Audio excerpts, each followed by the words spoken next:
Hello, welcome to the second part of Swami Vivekananda's story. I am Narendra eerabathini, and today I am going to share about the second part of Swami Vivekananda's story.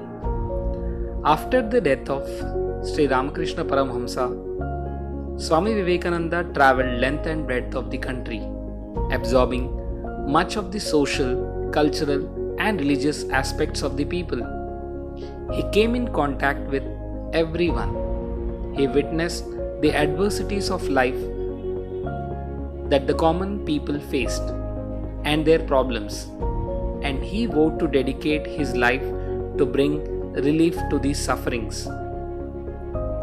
During the course of his wanderings, he came to know about the World Parliament of Religions being held in Chicago, America in 1893. He was keen to attend the meeting to represent India, Hinduism, and his Guru Sri Ramakrishna's philosophies. He found assertion of his wishes while he was meditating on the rocks of Kanyakumari, the southernmost tip of India. Money was raised by his disciple in Madras, and Ajit Singh Raja of Khetri and Swami Vivekananda left for Chicago on 31st May 1893 from Bombay. He faced insurmountable hardships on his way to Chicago, but his spirits remained as indomitable as ever. On 11 September 1893, when the time came, he took the stage and stunned everyone with his opening line, "My brothers and sisters of America." He received a standing ovation from the audience for the opening phrase. He went on to describe the principles of Vedanta and their spiritual significance, putting Hinduism on the map of the world religions. He spent the next 2.5 years in America and founded the Vedanta Society of New York in 1894. He also traveled the United Kingdom to preach the tenets of Vedanta and Hindu spiritualism to the Western world. Vivekananda returned to India in 1897 amidst warm reception from the common and royal was being observed.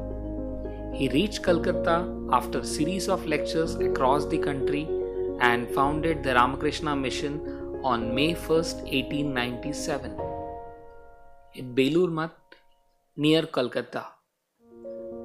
The goals of Ramakrishna Mission were based on the ideas of Karma Yoga, and its primary objective was to serve the poor and distressed population of the country.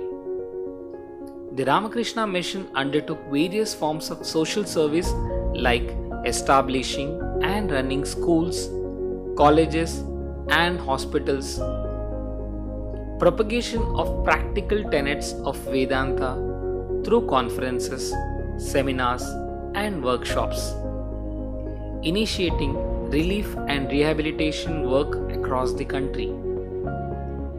His religious conscience was an amalgamation of Sri Ramakrishna's spiritual teachings of divine manifestation and his personal internalization of Advaita Vedanta philosophy. He directed to achieve the divinity of the soul by undertaking selfless work, worship, and mental discipline. According to Vivekananda, the ultimate goal is to achieve freedom of soul, and that encompasses the entirety of one's religion. Swami Vivekananda was a prominent nationalist and had the overall welfare of his countrymen and to see every Indian the topmost in the world.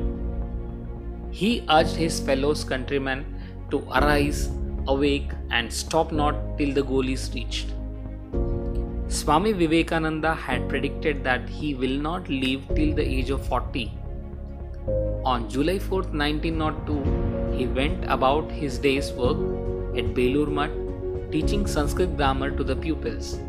He retired to his room in the evening and died during meditation at around 9 o'clock. He said to have attained Mahasamadhi, and the great saint was cremated on the banks of river Ganga. Swami Vivekananda revealed to the world the true foundations of India's unity as a nation. He taught how a nation with such a vast diversity can be bound together by a feeling of humanity and brotherhood. Vivekananda emphasized the points of drawbacks of Western culture and the contribution of India to overcome those. Netaji Subhash Chandra Bose once said, Swamiji harmonized the East and the West, religion and science, past and present, and that is why he is great.